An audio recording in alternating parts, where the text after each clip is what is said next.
Hello दोस्तों, मैं सुरेंद्र समता आपके अपने YouTube channel special math concept में आपका स्वागत है। दोस्तों, आज की क्लास में देखेंगे मैथ में अपना टॉपिक चल रहा है ट्राइंगल, जिसको बोलते हैं हम त्रिभुज। त्रिभुज में हमने देखा था पिछले क्लास में समकोण त्रिभुज की चर्चा चल रही थी। हमने लास्ट में क्वेश्चन था अपना, जो आपके सामने स्क्रीन पर दिख रहा है, क्या है?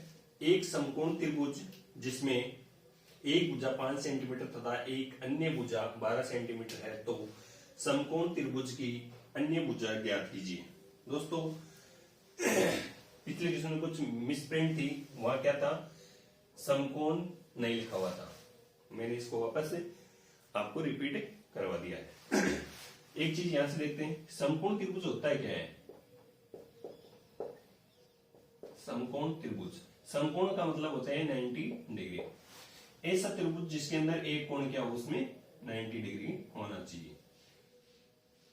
ए बी सी, ये क्या है? 90 डिग्री। यदि आपको क्वेश्चन में ऐसा भी दे दे और इसको 90 डिग्री दिखा रहा है, तो भी इसको क्या मानेंगे हम?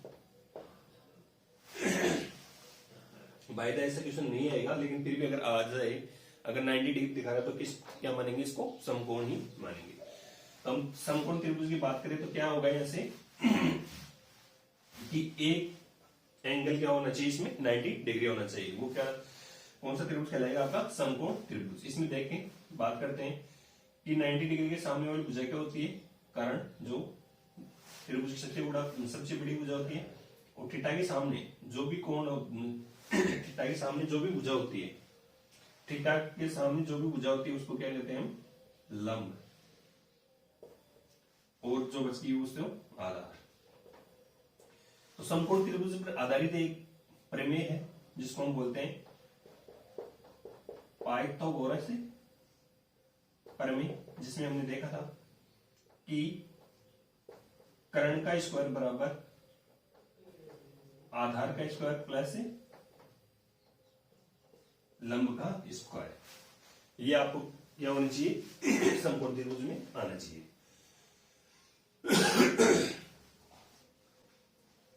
देखा जाए, अगर समकोण त्रिभुज की क्षेत्रफल की बात करें तो क्या होता है? 1/2 इंटू आधार इंटू ऊंचाई। ऊंचाई क्या हो जाएगी? इसमें लंब हो जाएगा, आधार आपका बेस दे रखा है।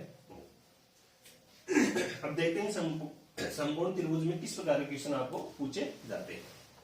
समकोण त्रिभुज, समकोण की बात करें तो हम क्या करेंगे? एक कोण 90 डिग्री का बना लेंगे। त्रिभुज ए बी और सी नाम दे दिया, और ये हो गया 90 डिग्री। एक समकोण त्रिभुज जिसमें एक भुजा 5 सेंटीमीटर है, एक भुजा 5 सेंटीमीटर है, कोई भी मान लेते हैं, ये 5 सेंटीमीटर है, तथा एक अन्य भुजा 12 सेंटीमीटर, इसको क्या करेंगे हम? 12 सेंटीमीटर। क्यों? एक चीज और बताता हूं यहां से आपको ध्यान रखना। अगर ऐसा क्वेश्चन देखने को मिले तो आप पीछे की पेज में ऊपर कार्य लिख के नीचे चेक करना कि जो आपको दो भुजा दे रखी है, कौन कौन सी? एक 5 है और एक 12 है। 5 का और कितना होता है? 25 होता है। 12 का कितना होता है? 144। इन दोनों को जोड़ते हैं तो 4 5 9, 4 2 6 और 1। जो भी इनका मान आएगा वो क्या होना चाहिए? पूर्ण वर्ग होना चाहिए। यदि पूर्ण वर्ग है तो किसका मान पूछ रहा है? ये एसी का मान पूछ रहा है। यदि ऐसा नहीं हो, अगर इसको घटाएंगे तो पूर्ण वर्ग आता है, तो अन्य कोई सी भुजा आ जाएगी। लेकिन आपको क्या है? 169 आ गया, और 169 किसका पूर्ण वर्ग होता है? 13 का। तो अपने को क्या चाहिए? यहां से एसी चाहिए। तो क्या हो गया?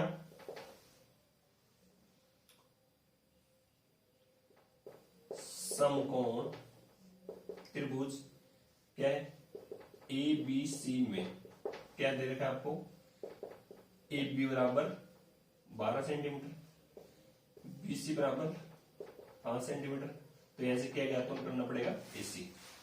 एसी ज्ञात करने के लिए क्या करोगे? पाइथागोरस प्रमेय का प्रयोग करना पड़ेगा।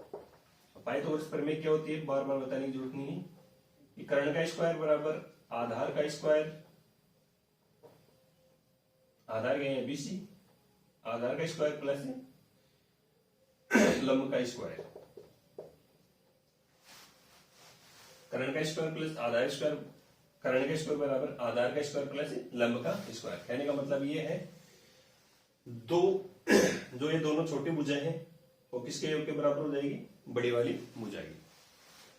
यहां से AC स्क्वायर ऐसा कैसा, ए BC कितना दे रखा आपको 5, 5 का स्क्वायर कितना होता है 25, इसको सरल करेंगे तो 25 12 का 144, इन दोनों को जोड़ेंगे तो कितना आ जाएगा 169। इधर है AC स्क्वायर, AC के लिए क्या करेंगे दोनों तरफ क्या कर देंगे अंडर रूट, तो ये अंडर रूट से तो ये दो कैंसिल हो जाएगा और आपका क्या बच जाएगा AC बराबर 13 सेंटीमीटर। कहने का मतलब ये है, अभी ऐसे कह देंगे, इसलिए समकोण त्रिभुज की अन्य भुजा कितनी है ऐसे 13 सेंटीमीटर, ये आपका आंसर है। और ये लगभग आपको 2 नंबर का क्वेश्चन देखने को मिलेगा। ऐसा क्वेश्चन 2 नंबर का आएगा, तो इस प्रकार आपको लिखना है। सबसे पहले क्या करना है, जो दे रखे हैं आपको भुजा 5 सेंटीमीटर और 12 सेंटीमीटर, इन दोनों का अलग से योग करके देख लेंगे कि आपको लंब दे रखा है, आधार दे रखा है या फिर कर्ण दे रखा है। सामने बोर्ड पर एक क्वेश्चन है, एक समकोण त्रिभुज जिसमें एक भुजा दूसरी भुजा से 5 अधिक है तथा समकोण त्रिभुज का कर्ण दे रखा आपको 25 सेंटीमीटर है, तो समकोण त्रिभुज की भुजा ज्ञात करना है। सबसे पहले डायग्राम बनाना है, चित्र, जिसमें एक कोण क्या दिखाना है आपको 90 डिग्री दिखाना है, बस बाकी का कुछ नहीं करना है। अब क्या करें, एक आपको ओनली कर्ण की भुजा पता है कितनी है 25 सेंटीमीटर, बाकी का पता नहीं है, तो क्या करोगे सबसे पहले माना समकोण त्रिभुज की एक भुजा कौन सी मान लेते हैं BC मान ले, कितनी X, तो दूसरी भुजा कौन सी हो जाएगी यहां से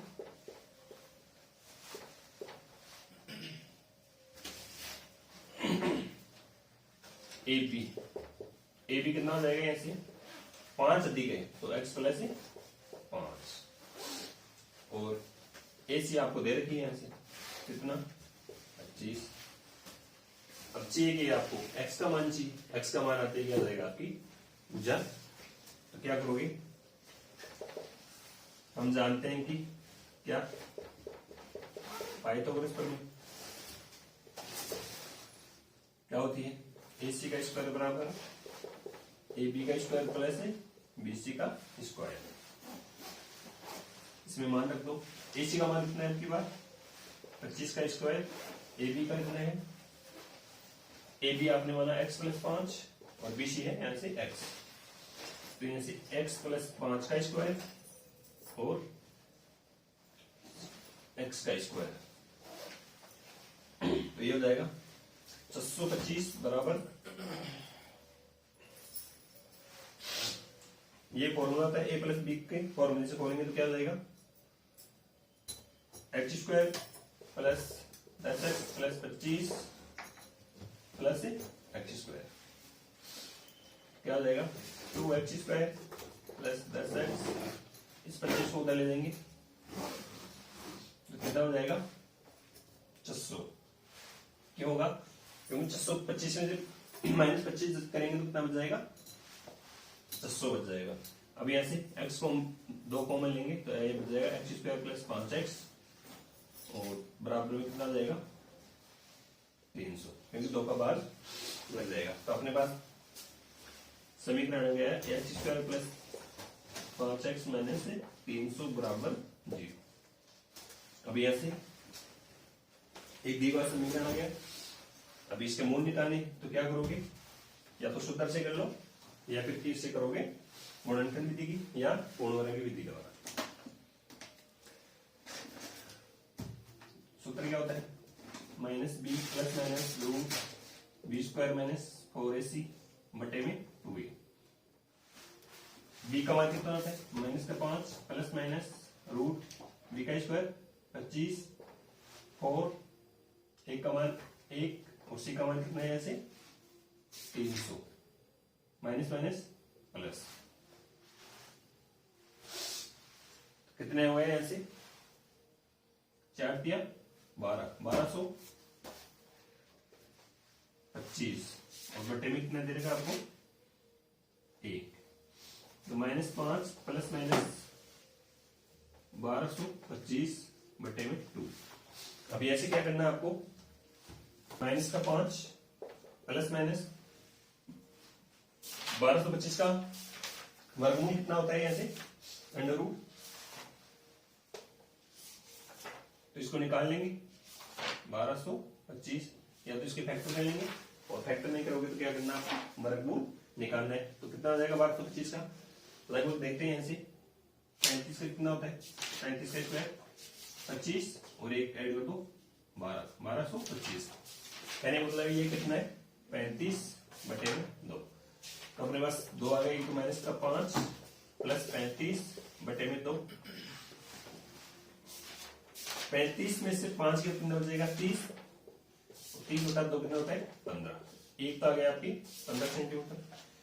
और दूसरा देखते हैं ऐसे माइनस का 5 माइनस का 35 बटे 2, माइनस 35 माइनस 5 कितना होता है माइनस का 40 बटे 2 माइनस का 20 सेंटीमीटर।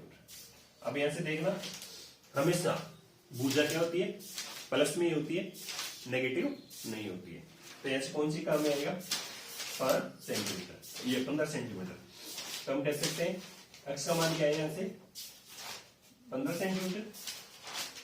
अब भुजा पूछा है समकोण त्रिभुज की, तो एक भुजा तो क्या हो जाएगी 15 और दूसरी क्या हो जाएगी 15 प्लस 5 कितनी होगी 20, इन दोनों को वर्ग करके जोड़ेंगे तो क्या आना चाहिए आपका 625, 20 का वर्ग कितना होता है 400 और 15 का वर्ग कितना होता है 225, 400 प्लस 225 कितना होते हैं 625, ये आपका आंसर है।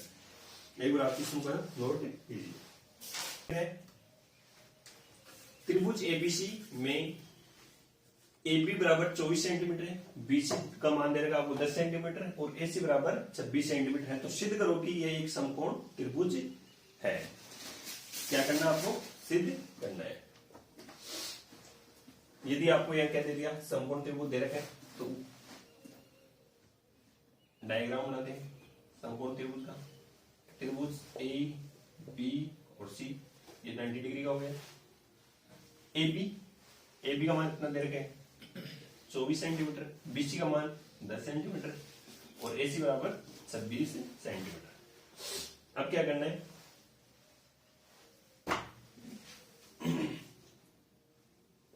त्रिभुज ABC में क्या दे रखा आपको, सबसे पहले लिखेंगे हम दिया है, क्या दिया गया है आपको त्रिभुज ABC में AB बराबर 24 सेंटीमीटर,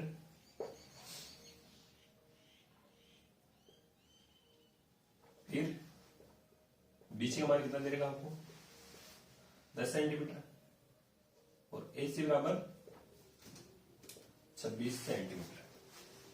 यदि हम इसको थीटा माने तो ये तो जाएगा आपका AB तो जाएगा लंब, BC हो जाएगा आधार और AC हो जाएगा आपका कर्ण। अब समकोण त्रिभुज सिद्ध करने के लिए क्या करोगे कि हम जानते हैं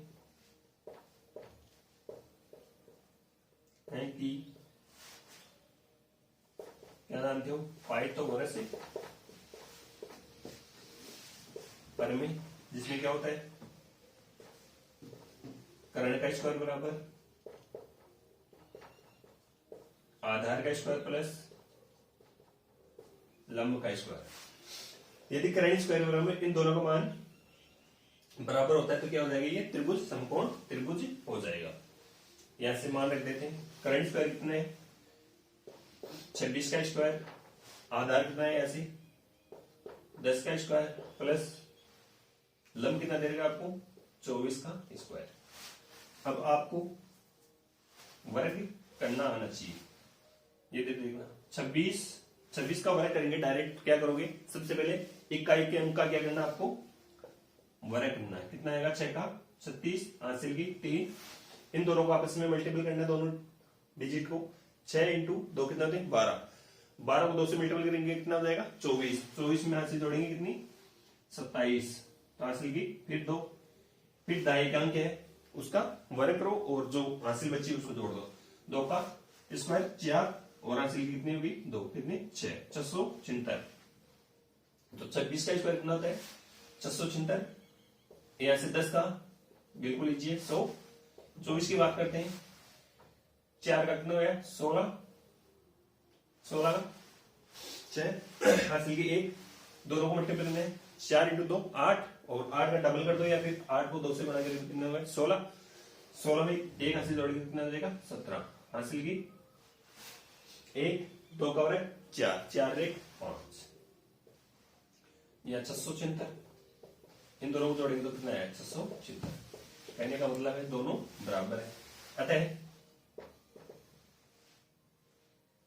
त्रिभुज ए बी सी ए क्या है, समकोण त्रिभुज है। क्या है, अतः त्रिभुज हम कह सकते हैं त्रिभुज एबीसी एक समकोण त्रिभुज है। एक बार आप इसको नोट कीजिए। डीई एफ की भुजाओं डीई और डीएफ पर क्रमशः बिंदु पी तथा क्यू इस प्रकार है कि डीपी बराबर 5 सेंटीमीटर, डीई 15 सेंटीमीटर है, डीक्यू का मान देगा 6 सेंटीमीटर, क्यूएफ 18 सेंटीमीटर। क्या पी क्यू पैरेलल है ई एफ, हम कह सकते हैं कि पी क्यू बराबर है किसके, ई एफ के। ऐसे सबसे पहले डायग्राम, ये क्या है आपका,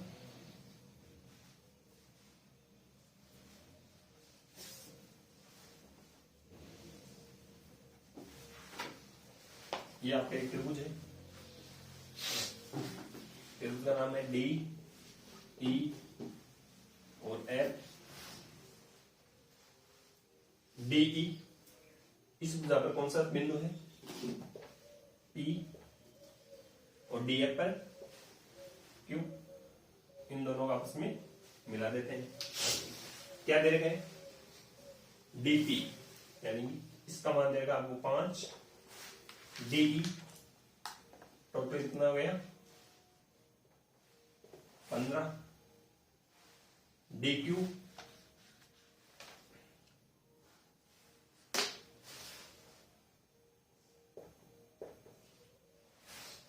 डीक्यू का मान कितना देगा आपको 6 सेंटीमीटर, और डीएफ कितना है यहां से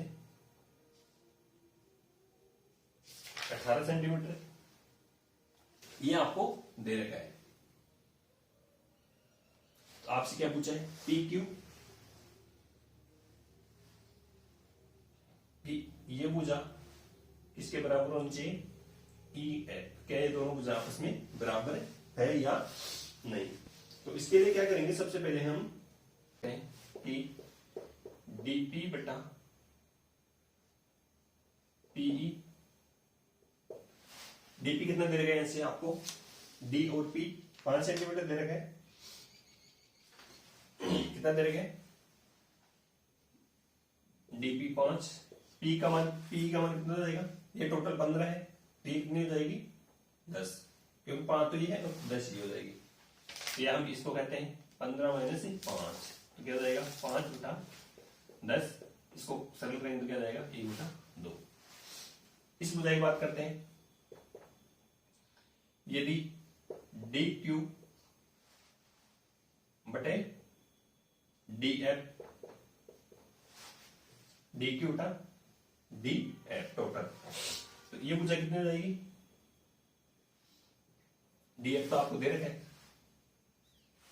डी एफ नहीं क्या चाहिए आपको, क्यू एफ 18।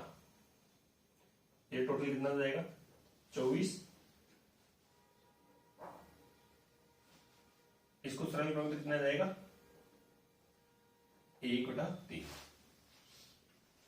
तो ये दोनों बराबर नहीं है तो ये कैसे बराबर होगी, तो हम कह सकते हैं, इसलिए P Q not equal E F. हम कह सकते हैं वी क्यू बराबर नहीं है किसके, ई एफ के। फिर से देखो हमने क्या किया है, आपको जो एक त्रिभुज दे रखा है, त्रिभुज अपने भुजा दे रखी है, डीपी का मान दे रखा है 5 सेंटीमीटर, डीई का मान दे रखा है आपको 15 सेंटीमीटर। तो हमने पीई या ई एफ का मान ज्ञात निकाला, ईपी का। फिर डी क्यू का मान दे रखा है यहाँ से, क्यू एफ का मान दे रखा है आपको, यहाँ से डी एफ का मान किए नहीं अपने। तो इन दोनों को बराबर करने के लिए क्या होना चाहिए कि पीडी बटे पीई, और इसका करें डी क्यू बटा पी एफ, तभी तो बराबर होगी। तो ये दोनों क्या है, आपस में बराबर नहीं है। क्यों नहीं है, इसलिए डीपी बटा PE not equal to D Q बटा क्यू एफ। तो इस वजह से ये क्या हो जाएगा, अगर यही बराबर नहीं है तो ये भी क्या होगी, बराबर नहीं होगी। एक बार आप क्वेश्चन को नोट करो। और दोस्तों आज के लिए इतना ही, कल की क्लास में हम फिर मिलते हैं।